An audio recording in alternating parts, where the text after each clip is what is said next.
podem até meter medo olhando assim, mas são dóceis, o que facilita a criação, manejo e adaptação. Agora, os búfalos estão conquistando o já consagrado mercado de carne gaúcha.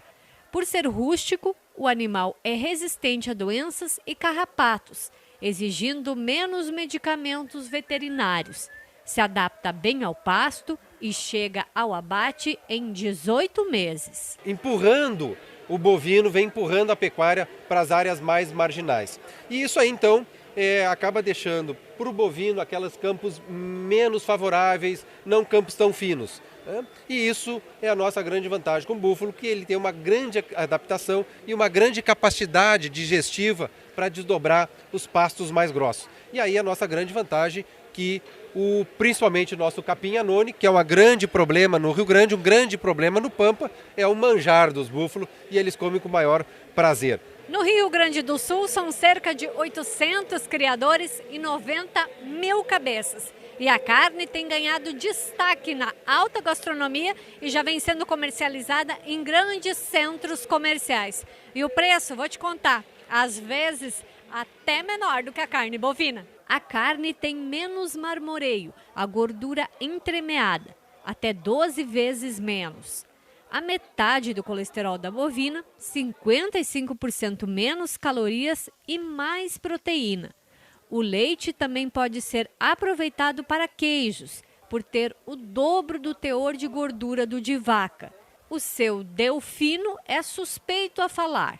Cria bubalinos há mais de 40 anos em Camaquã, no sul do estado. Tem 500 animais e o peso de carcaça pode chegar a 200 quilos. Frigoríficos também, que anteriormente tinha essa dificuldade, hoje tem 3, 4 abatendo. Inclusive tem frigoríficos que só abatem búfalo. Dá para se dizer que hoje em dia tem mais procura do que produto? Está equilibrado, mas a tendência é que tenha mais procura do que produto. A procura por fêmeas e genética está crescendo, o que indica que a atividade pode ser uma boa aposta. A carne de búfalo, ela é um nicho de mercado que nós estamos abrindo, né, e acho que a possibilidade de exportação, sem dúvida, tem outros países que trabalham com búfalo hoje, com alguns nichos bastante interessantes no mercado internacional, né, mas ainda eu acho que talvez um caminho um pouquinho mais longo para nós, né? Que o búfalo, como ele tem um custo mais baixo e é muito produtivo, ele sobra um pouquinho a mais para o produtor do que o bovino. E vamos combinar que é uma delícia, né?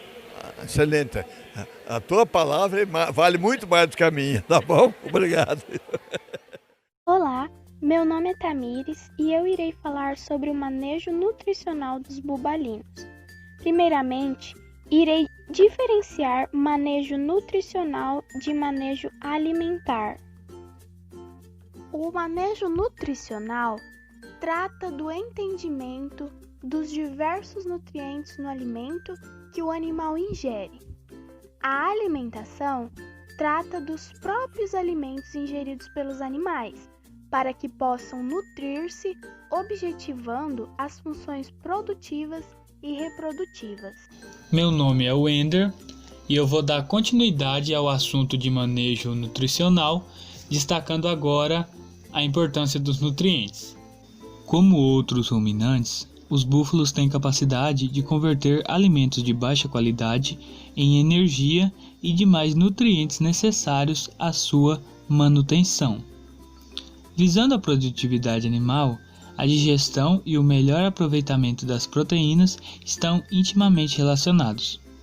Como os búfalos têm uma maior capacidade de absorção de nutrientes, logicamente que suas funções vitais têm um melhor suprimento dessas necessidades. Quando as exigências nutricionais são atendidas, os bubalinos ampliam muito seus indicadores produtivos, como por exemplo, de precocidade reprodutiva e de velocidade de crescimento. Tais exigências, apesar de pouco estudadas, apresentam parâmetros positivos. Desse modo, a ingestão de matéria seca pelo animal em função do teor de energia do alimento é menor, ou seja, um alimento mais pobre resulta em uma menor ingestão diária total, se comparando aos outros animais. A proteína é fundamental para a produtividade animal. É importante saber que muita proteína e pouca energia implica em menor produção do que um nível apenas razoável de proteína com alto teor de energia.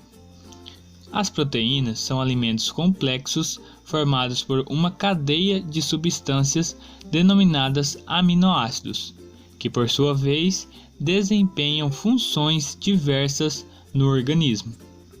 As proteínas são necessárias para a construção dos tecidos corporais, reposição de células, entre outros. Por isso, suas necessidades variam com o tamanho corporal, idade do animal, níveis de produção e trabalho ou estágio fisiológico, que se divide em crescimento, prenhez, engorda, monta, entre outros. Há ainda a evidência de sua interação com a energia disponível. Vale ressaltar que os componentes alimentares que fornecem energia são 3: as proteínas, as gorduras e os açúcares, onde proteínas e açúcares têm o mesmo valor energético, por volta de 4 calorias por grama, e a gordura tem por volta de 9 calorias por grama. Os minerais e vitaminas têm efeitos complementares na alimentação dos animais e não são considerados fontes de energia. O rebanho de búfalos, quando alimentado apenas com pastagem, não apresenta problemas nutricionais, se a pastagem for de boa qualidade nutricional e bem manejada. Por isso, é importante saber quais forrageiras apresentam os nutrientes nos níveis exigidos pelos animais em regime de pastejo. Porém, se forem tratados apenas com concentrados, eles podem apresentar problemas nutricionais, pois mesmo que os concentrados tenham níveis nutricionais completos, os bubalinos necessitam de volumosos que contenham fibras para melhor digestão e assimilação dos nutrientes. Quando atendidas suas exigências nutricionais, essa espécie pode ampliar muito seus indicadores produtivos, como por exemplo de precocidade reprodutiva e também a velocidade do crescimento. Um manejo alimentar adequado é importante para manter os animais nutricionalmente sadios e produtivos, sendo a base de toda a criação animal. Animais bem nutridos apresentam boa resistência orgânica, dificilmente adoecem, são fecundos e produtivos. Além disso, em boas condições nutricionais, os animais podem expressar o seu potencial genético. Eu sou a aluna Vitória e eu vou falar um pouco sobre o manejo alimentar dos bubalinos. A alimentação ela exerce grande influência na produção, no melhoramento, na saneidade e no rendimento econômico da criação de búfalos. A grande maioria dos produtores que utiliza o búfalo para a produção de leite e carne, eles adotam um sistema alimentar baseado exclusivamente no fornecimento de alimentos volumosos, que em alguns casos possuem limitado valor nutritivo. Utilização de pastagens. Os búfalos eles são criados principalmente em pastagens nativas de terra firme, em pastagens nativas de terra inundável e em menor escala em pastagens cultivadas. As características das pastagens nativas de terra firme e pastagens nativas de terra inundável. As principais limitações que afetam a produtividade animal nas pastagens nativas de terra firme são a baixa quantidade e qualidade da forragem produzida. Essas pastagens elas são exploradas extensivamente com baixos níveis de produtividade. As pastagens cultivadas de terra firme mais utilizadas são formadas pelos capins colonião, quicuio da Amazônia, braquiarão ou mandura e elefante. As pastagens nativas de terra inundável, elas têm elevado potencial produtivo e bom valor nutritivo. Elas são melhor utilizadas na época da seca, com níveis satisfatórios e sem possuir qualquer suplementação alimentar. As pastagens cultivadas de terra inundável mais utilizadas são formadas pelos capins canarana, ereta lisa, colônia e braquiária do brejo. Eu sou a discente Camille e eu vou dar continuidade no manejo alimentar. Agora nós iremos falar sobre as capineiras. As capineiras, elas constituem importante alternativa na suplementação alimentar dos búfalos, tanto para o ramo da produção de leite quanto para o ramo da produção de carne. E o capim-elefante, ele é a espécie mais utilizada na formação dessas capineiras por se adaptar muito bem à região e também pela sua excelente produção de massa verde. Esse capim, ele pode ser plantado na maioria dos solos, desde que não sejam encharcados ou com depósitos de pissarra. Ele tem algumas características favoráveis também, ou seja, ele cresce bem, como eu já disse, inclusive em solos pobres, mas ele só obtém altas produções para o produtor com aplicações de adubos orgânicos ou químicos, ou seja, com uma complementação nutricional. E as cultivares mais usadas são a Cameron e a Napier. Falando um pouquinho sobre elas agora. A Cameron, ela é mais alta, de talo mais grosso, folha mais larga e a floração é mais tardia do que a Napier. Bom, dando continuidade, a capineira ela deve ficar o mais próximo possível do estábulo ou do local onde os animais serão suplementados, para diminuir os custos de transporte do capim e do esterco. Falando sobre o tamanho da capineira, isso vai depender do número de animais a serem suplementados. Falando um pouquinho agora sobre o talhão, cada talhão deve ser totalmente utilizado em uma semana e ele deve ser deixado em um descanso durante 2 meses. É importante lembrar que quanto menor for o período de descanso, maior será o valor nutritivo da forragem. E o volume da forragem, ele será menor e a vida útil da capineira mais curta. Voltando a falar do capim-elefante, ele é uma gramínea produtiva, mas ele necessita de adubação. Então vão algumas dicas para se realizar antes do plantio. É indicado realizar uma adubação com 170 kg de ureia, 250 kg de superfosfato simples e 80 kg de cloreto de potássio por hectare. Depois de cada corte, é necessário realizar essa adubação com também o esterco de curral na base de 8 toneladas de hectare. A forragem ela deve ser cortada diariamente e picada para facilitar o consumo dos animais e também para poder ser misturada com os outros concentrados, ou seja, com a adubação. E o cálculo para o consumo da forragem verde é feita na base de 10% do peso vivo do animal que não tenha acesso ao pasto. A anatomia do sistema digestivo. A anatomia do sistema digestivo dos bubalinos é semelhante ao da espécie bovina, mas o que diferencia é o volume e a proporção de cada segmento. O sistema digestivo compreende boca e o estômago compartimentado em pré-estômago e o estômago verdadeiro. O pré-estômago é composto por rumen, retículo e o omaso. E o estômago verdadeiro é o albumaço. E outro órgão que faz parte do sistema digestivo é o intestino. E o comprimento total do trato digestivo dos búfalos é de 60 metros. Rumen. O rumen tem o maior comprimento, na qual ocupa 88% do volume total do estômago e está localizado em quase todo o lado esquerdo da cavidade abdominal.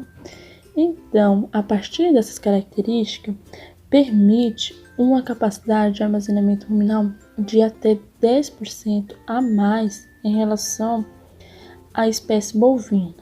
E também o rumen está dividido em 4 sacos por estruturas musculares chamadas de pilares ruminais, que é um saco dorsal, um ventral e 2 posteriores. E os pilares ruminais movem o alimento pelo rumen em sentido rotatório, que faz uma mistura do conteúdo sólido com o conteúdo líquido. O redículo. As paredes internas do redículo estão revestidas por uma membrana mucosa, na qual tem um formato de colmeia.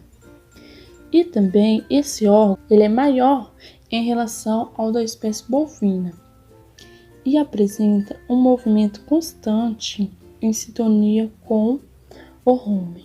e ele é um principal órgão que participa do processo de ruminação, já que ele é o responsável pela contratação que leva à regurgitação. O omaso ele é considerado pré-estômago, pois nele não ocorre a digestão química, ocorre apenas a digestão mecânica, e o omaso ele está localizado no lado direito do retículo rumen, e ele é apresentado em um formato esférico. E no seu interior há muitas lâminas musculares, e na mucosa dessas lâminas elas formam papilas. E as principais funções dessas lâminas são a absorção de água, a absorção de minerais, a absorção dos ácidos graxos voláteis e a redução das partículas alimentares. Então, o objetivo geral do omaso é de selecionar o alimento, ou seja, verificar se o alimento que vem sendo digerido no retículo rumen ele está apto ou não para continuar até o abomaso. E o omaso dos búfalos ele é menor em relação ao dos bovinos. O abomaso ele é considerado como estômago verdadeiro, pois é onde acontece a digestão química a partir das suas glândulas. E ele está localizado ventralmente ao omaso do lado direito do rumen. No abomaso que ocorre a digestão das proteínas e também das bactérias que são originadas no rumen e no retículo. Os intestinos eles são divididos em duas porções e ainda as subdivisões. Os intestinos são intestino delgado e intestino grosso. O intestino delgado ele é dividido em duodeno, jejueno e íleo. O duodeno é onde ocorre a porção ativa da digestão e absorção. O jejuno ocorre a absorção, portanto, o duodeno e o jejuno é onde ocorre a maior parte da digestão e absorção dos nutrientes, como as proteínas, lipídios, minerais e vitaminas. E o íleo é a absorção e reabsorção. No intestino grosso encontra-se o seco, o colo, que é a maior parte mais volumosa do intestino grosso, e o reto, que termina no ânus. No intestino grosso que ocorre o processo de decomposição e é nesse órgão que a maior parte da água ingerida é absorvida. E no intestino grosso existe uma população microbiana semelhante à do rumen, mas em menor quantidade. E esses micro-organismos, eles fermentam o substrato que chega no intestino. E esse substrato, eles vão produzir ácidos graxos voláteis e proteínas microbianas. E também ocorre a digestão da celulose pelas enzimas destes mesmos micro-organismos. O intestino grosso, ele é muito mais curto em relação ao intestino delgado. Mas em sua porção terminal, ele se enrola, formando tipo um caracol, e ele é denominado cólon. Meu nome é Sabrina e vamos falar da fisiologia do sistema digestório dos bubalinos. Devemos saber que esses animais ruminantes, eles são poligástricos, possuem mais de um compartimento gástrico, tendo considerado um estômago verdadeiro e outros suplementares na sua digestão. E para que esta ocorra bem, deve ser fornecido constantemente em seu organismo nutrientes, água e elétrodos de qualidade.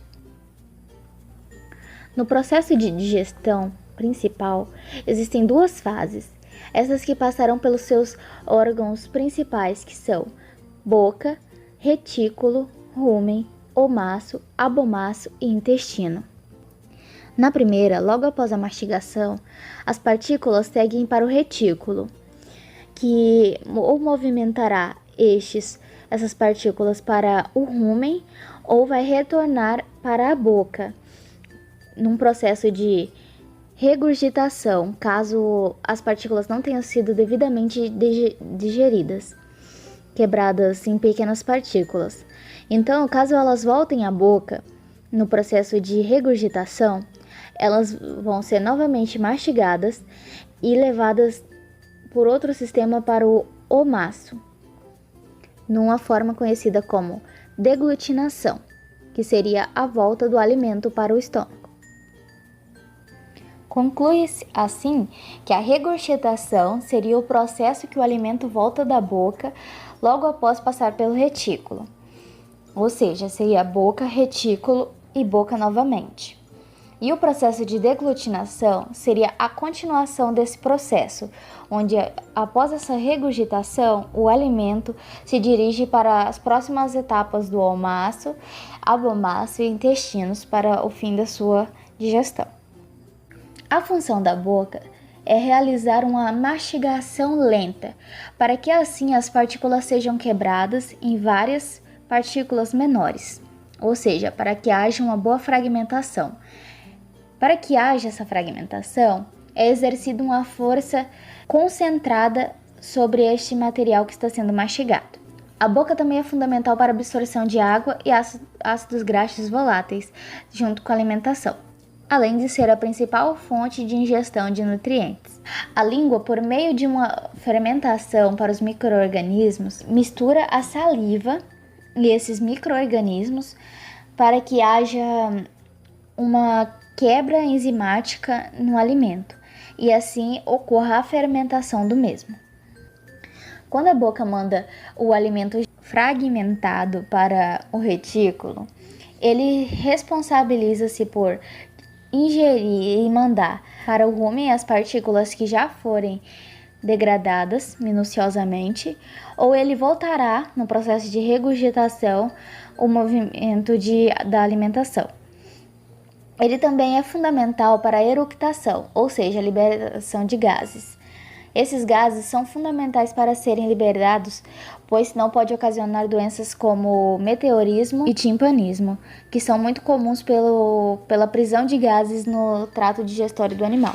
Quando no rumen, ele fica responsável por digerir ou degradar os alimentos que forem deglutidos na segunda etapa da digestão.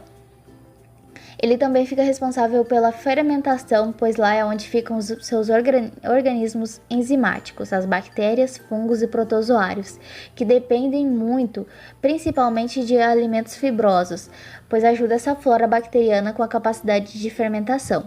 Nele, ocorre a absorção de todos os nutrientes que forem necessários para a movimentação seguinte de todo o processo digestivo. Olá, meu nome é Vinícius, então vou falar um pouco sobre o omaço, que ele é um órgão do sistema digestivo de ruminantes. Então, o omaço ele se localiza do lado direito do retículo e do lado esquerdo do rumen. Ele apresenta um formato esférico. Algumas pesquisas apontam o omaço como um órgão selecionador, ou seja, ele definiria o alimento que está sendo digerido, que vem diretamente do retículo e do rumen, e está apta ou não para prosseguir para o abomaço. Agora falando um pouco sobre o abomaço. Então, o abomaço ele se localiza ventralmente ao omaço do lado direito do rumen. A mucosa ela possui algumas glândulas responsáveis que secretam o suco gástrico ou abomaçal. Tudo isso numa velocidade que compensa mais ou menos a perda de líquido no omaço. O conteúdo desse suco gástrico determina o pH, que pode ser de 1,5 a 3. Nessas condições, os micro-organismos vindos do retículo e do rumen acabam morrendo. Os principais produtos secretados pelas glândulas do abomaço são algumas enzimas, hormônios, ácidos e, claro, a água. Agora falando um pouco sobre o intestino. Os intestinos eles são divididos em duas porções, as quais sofrem ainda subdivisões. Temos o intestino delgado e o intestino grosso. No intestino delgado, temos as subdivisões o jejuno, o íleo e o duodeno. É no intestino delgado que ocorre a maior parte da digestão e absorção dos nutrientes, como proteínas, lípidos, minerais e vitaminas.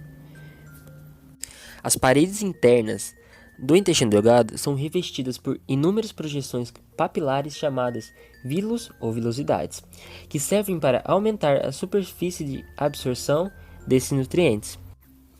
Agora falando um pouco sobre o intestino grosso. Então, nesse órgão possui outras subdivisões, que é o seco, o colo e o reto, que seria aquela parte do intestino ligada ao ânus. Então, é neste órgão que a maior parte da água ingerida será absorvida. No intestino grosso, O processo de decomposição, síntese e conversão são mediados por enzimas bacterianas. Essas enzimas digerem todo o substrato que chega lá. Eu sou a aluna Tawane e vou falar um pouco sobre a adaptação desses animais às pastagens. A criação de bubalinos está diretamente ligada para a produção de carne, no qual utiliza pastagens nativas com grande número de espécies de gramíneas e leguminosas. Estão localizados em áreas alagadiças ou em pastagens em terra firmes. Mesmo em pastagens de baixa qualidade ou em locais de difícil acesso às forrageiras, os bubalinos possuem uma elevada capacidade de produzir carne, devido à sua função da habilidade do seu organismo para digerir alimentos grosseiros, que são alimentos com elevado teor de fibra, e da sua facilidade de locomoção em áreas alagadas ou atoladiças. Agora a gente vai comentar um pouquinho sobre as pastagens cultivadas e sobre as pastagens nativas. Produtividade em pastagem nativa. Bom, os campos nativos podem ser um sistema interessante tendo em vista a redução com as despesas com a produção de pastagens, com a formação de pastagens, além da pequena infestação de plantas daninhas invasoras. Outro benefício da pastagem nativa é que ela não é infestada pela cigarrinha das pastagens, que hoje em dia é a principal praga das forrageiras cultivadas. Bom, vale enfatizar que em sua maioria a criação de bubalinos é destinada à produção de carne, sendo produzidos em sua maioria também em pastagens nativas. É interessante que mesmo em pastagens de baixa qualidade e em locais de difícil acesso como áreas alagadas, os bubalinos ainda assim conseguem expressar um alto valor de produção de carne, devido à habilidade do seu organismo em digerir alimentos grosseiros e à sua facilidade de locomoção em áreas alagadas e atoladiças. Devido à sua rusticidade, E essa alta produtividade em áreas nativas só não é maior devido à baixa capacidade de suporte dessas áreas e à reduzida qualidade da forragem. Bom, mas apesar desse fato, a pastagem nativa deve ser preservada e, se possível, melhorada através da introdução de novas gramíneas e leguminosas. Bom, esse manejo é comumente utilizado em criação de manejo extensivo, utilizando-se o pastejo contínuo, com taxa de lotação que varia de 3 a 6 hectares para cada unidade de animal. Bom, vou falar um pouco sobre a produção de carne em pastagem nativa em terrenos secos, mas agora falarei um pouco sobre a produção de carne em pastagem nativa, só que em áreas alagadas, em terrenos inundáveis. Nos campos inundáveis é encontrada uma grande variedade de forrageiras. Bom, essas áreas possuem água e lama em abundância, o que ajuda os animais a se protegerem dos insetos e outros parasitas, além de permitir o controle do calor corporal. Bom, é interessante que mesmo em locais de áreas inundáveis e áreas alagadas, a produção dos animais não decai, muito pelo contrário, ela se mantém estável pelo fato dos animais serem rústicos e se adaptarem bem a essas áreas e gostarem desse ambiente. A pastagem nativa de terra inundável, embora seja utilizada de maneira mais eficiente durante o período da estiagem, deve ser preservada em período de chuvas também, pois caracteriza como um sistema estável e muito econômico, que proporciona uma boa produtividade ao búfalo nesse período, que é o período da chuva. E apesar das áreas inundáveis, das áreas alagadas, o desempenho produtivo dos bubalinos ainda assim é satisfatório, atingindo um peso vivo de abaixo de cerca de 400 kg aos 2 anos de idade. Bom, esse sistema de criação ele pode ser melhorado por meio do uso integrado de pastagens nativas da terra inundável no período seco do ano e da pastagem cultivada em terra firme na época chuvosa. Apesar deste cenário de áreas inundáveis e áreas alagadas, o desempenho produtivo dos bubalinos ainda assim é satisfatório, atingindo um peso vivo de abaixo de cerca de 400 kg aos 2 anos de idade. Esse sistema de criação, que é um sistema de criação extensivo, com o uso de pastagem nativa, pode ser melhorado por meio do uso integrado das pastagens nativas da terra na área inundável, no período seco do ano, e da pastagem cultivada em terra firme na época chuvosa, ou seja, na época de chuva se utiliza a terra firme e na época de seca se utiliza a área inundável. Agora eu vou comentar um pouco sobre a produção de carne em pastagens cultivadas, no caso as pastagens em terra firme.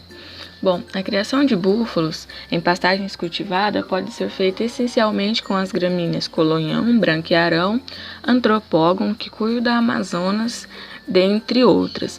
Isso vai variar conforme a região de instalação do produtor. Sabemos que os búfalos se adaptam bem às mais diversas condições de ambiente. No entanto, é altamente favorável que seja construído de pastagens cultivadas em terra firme e que esteja localizado próximos a matas ou capoeiras e bem servido de água. Os pastos também devem possuir coxos para fornecimento de mistura mineral, de acordo com as deficiências minerais de cada região e também dos animais. O sistema de pastejo mais adotado é o sistema de pastejo contínuo, que é aquele que possui divisão de lotes por categoria animal, como por exemplo, um lote para vaca com bezerros, outro para animais em recria e outro para animais em engorda. A pressão nesse pastejo gira em torno de 1 UA por hectare por ano. O UA é a unidade animal, que corresponde a 450 kg. Outro sistema utilizado é o sistema de pastejo rotacionado, que é em piquetes e com cercas divisórias. Normalmente, em função da estação do ano e da disponibilidade de forragem, o manejo pode ser flexível, permitindo aumentar ou diminuir o número de cabeças por unidade diária. Em condições de pastagens cultivadas e de bom manejo, os búfalos podem atingir o peso médio de 450 kg de peso vivo, com uma idade aproximadamente de 20 meses. Agora eu vou comentar um pouco sobre a produção de carne em pastagens cultivadas, mas em terra inundável. Bom, o plantio de gramíneas para a formação de pastagem cultivada de terra inundável é realizado somente por muda, devido às principais forrageiras, que são as canaranas e as branquiárias, não produzirem sementes viáveis. A gramínea deve ser usada em pastejo contínuo ou rotacionado, com de 1 a 3 UA por hectare por ano, que no caso é a unidade animal, Então, de 1 a 3 unidades animal por hectare por ano, com roçagem anual e adubação quando assim for necessário. Os pastos também devem ser supridos de coxo para a mineração dos animais, com as misturas fornecidas à vontade, de acordo com a deficiência existente. Se todas as etapas forem desenvolvidas corretamente, após a recria e a engorda, os animais podem atingir 450 kg de peso vivo aos 18 meses de idade.